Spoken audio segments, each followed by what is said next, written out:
Good morning. A key ISIS leader killed in an incredible ground fight with U.S. Special Forces. How big of a blow is this for the terror network? Good morning, everyone. I'm Maria Bartiromo. Welcome to Sunday Morning Futures. That ISIS commander in charge of the group's oil supply and production.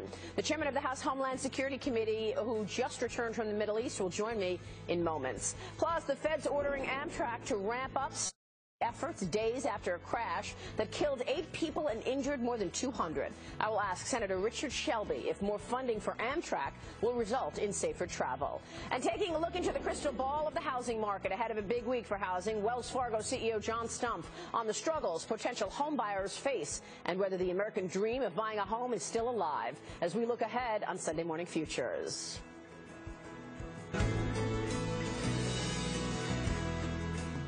Well, this was not an easy fight for our Delta forces, but a knockdown, drag-out, sometimes even hand-to-hand battle-up. Several stories in a building. It is believed at least 11 terrorists were taken out during the operation in the Far East oil fields of Syria. And the major takedown, Abu Sayyaf, a man some called ISIS's emir of oil and gas. But the real key in all of this might not be Sayyaf himself, but his wife, now being interrogated after being taken to Iraq by Special Forces, as well as the phones, the computers, and other items scooped up at the scene. Texas Congressman Michael McCaul is the chairman of the Homeland Security Committee. He also just returned from the Middle East after leading a congressional delegation on Homeland Security threats. Congressman, good to have you on the program. Welcome. Thanks, Maria. How important was this capture and killing?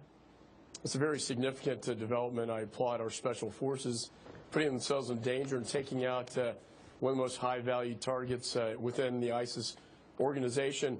Abu Sayyaf is really, if you think about the chief financial officer of ISIS, the CFO, he was in charge of the oil and gas reserves, which funded their operations. So we're trying to cut the funding stream off in the terrorist financing. In addition, as you mentioned, we discovered a treasure trove of electronic information and documents and records relating to the organizational structure of ISIS, which will help us long-term in taking out the command and control structure from within. So is that treasure trove really the more important item here? I mean, what we learn about ISIS and what they're planning, is that more important than the fact that we are probably seeing a disruption in oil being sold on the black market?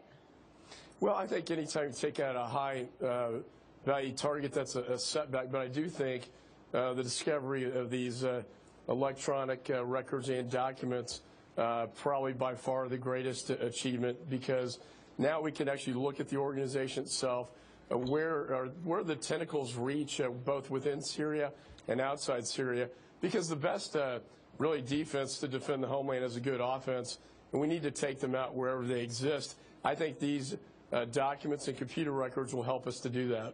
Our Congressman, stay with us. A lot to talk about with you this morning, Congressman McCaul. But first, what does one leader's death really mean in the fight against this terror group as it closes in on the Iraqi city right now of Ramadi? Fox News senior correspondent Eric Shawn with that angle. Good morning, Eric. Good morning, Maria, and good morning, everyone. It was a daring nighttime raid, a strike at the heart of ISIS. But you know it comes as the radical Islamic terrorists continue their assault inside another major Iraqi city of Ramadi. And after the U.S. relied on so many drones to take out terrorists, boots were deployed successfully on the ground. That raid deep inside Syria killed the ISIS leader and his fighters with, thankfully, no American casualties. Secretary of Defense Ash Carter declaring, quote, "The operation represents another significant blow to ISIL, and it is a reminder that the United States will never waver in denying safe haven to terrorists who threaten our citizens and those of our friends and allies."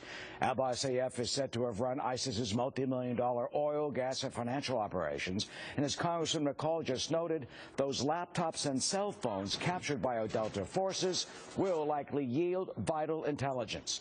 But some this morning are cautioning that Sayyaf's killing, no matter notable, will not really hand the terrorist group a lasting setback.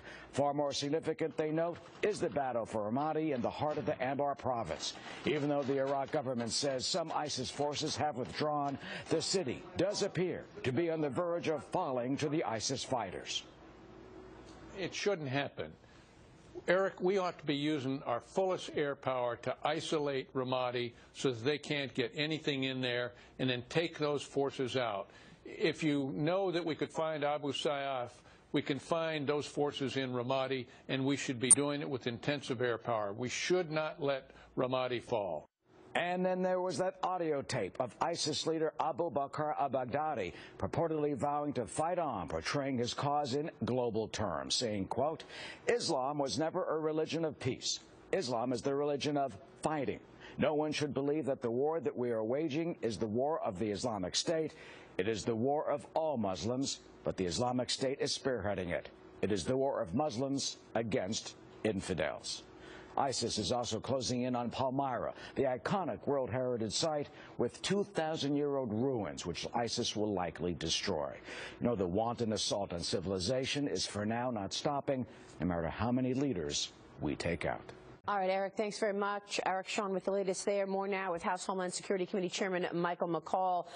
Congressman, what about the ISIS fighters right outside of Ramadi? How important is that, and why is this such an important city for us to be watching for what's ahead?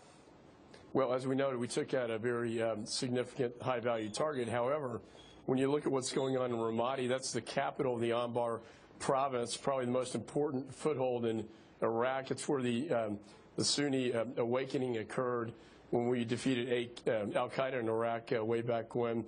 And so it's a very strategic point. And my concern, Maria, is that ISIS is gaining ground there. The black flags are going up in Ramadi. And it demonstrates once again that our policy is one of containment, not to destroy and defeat ISIS. And so, you know, as I was there last week, met with the Prime Minister of Iraq.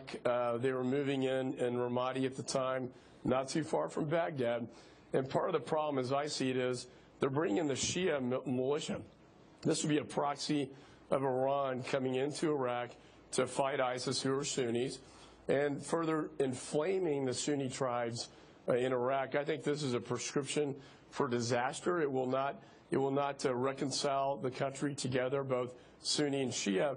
And it's really playing out in Ramadi as we speak. So in no way, shape, or form can we say we're winning in Iraq. What did you learn on your trip to the Middle East? Tell us who you met with and what the feeling is on the ground in the Middle East from our allies, based on what they see so far in terms of our performance in this fight. Well, I think political division within Iraq. The Prime Minister is a Shia. The Speaker of their House is a Sunni. The Sunnis don't want the Shia militias coming in from Iran to fight ISIS. But the problem is the Iraqi National Army are not equipped to do it. And at the same time, you have this Arab summit of Arab leaders.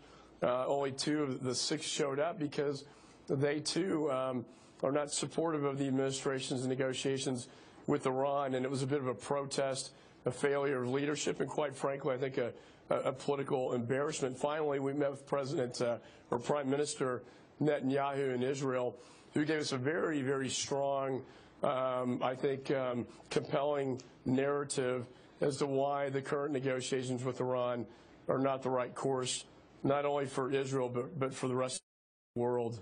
Do you think there's anything to read into the fact that, you know, we just caught this important capture, the head of the oil and gas business of ISIS, and it was because of the courageous troops on the ground who traveled from Iraq, crossed the border into Syria? Does that tell us anything about what perhaps works better? I mean, do we need ground forces, knowing what we know now?